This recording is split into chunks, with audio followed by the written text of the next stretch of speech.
La semaine dernière, je vous avais montré une bague chevalière que j'avais cassée en deux.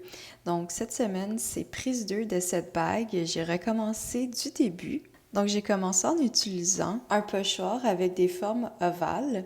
Puis après avoir tracé la forme que je voulais, j'ai pris mon pied à coulisse et j'ai fait des lignes tout autour du bloc pour avoir un guide pour scier la cire. Après, j'ai tout de suite agrandi l'intérieur du trou de la bague, donc j'ai pas refait la même erreur que la semaine dernière. Donc le trou était une grandeur 4 que j'ai amené à une grandeur 7. Ensuite, j'ai limé ma bague avec ma lime et des cabrons pour arriver à rejoindre les guides que j'avais dessinés sur la bague. Par contre, ma bague était un peu croche, donc j'ai continué à l'ajuster avec les cabrons. Mais malheureusement, je l'ai encore brisée. Donc là, j'ai décidé que ça suffisait de briser les bagues et je suis allée m'équiper avec d'autres matériels de joaillerie. Donc, je me suis acheté des lunettes, mais aussi un crayon pour la cire. Donc, ça permet de venir fondre la cire et de l'ajouter sur la bague, ce qui m'a permis de recoller la bague. Puis, mon achat principal que j'ai fait, c'est un moteur flexible. Donc, pour ma bague chevalière, en ayant ce moteur-là, j'ai pu, à l'aide d'une fraise boule,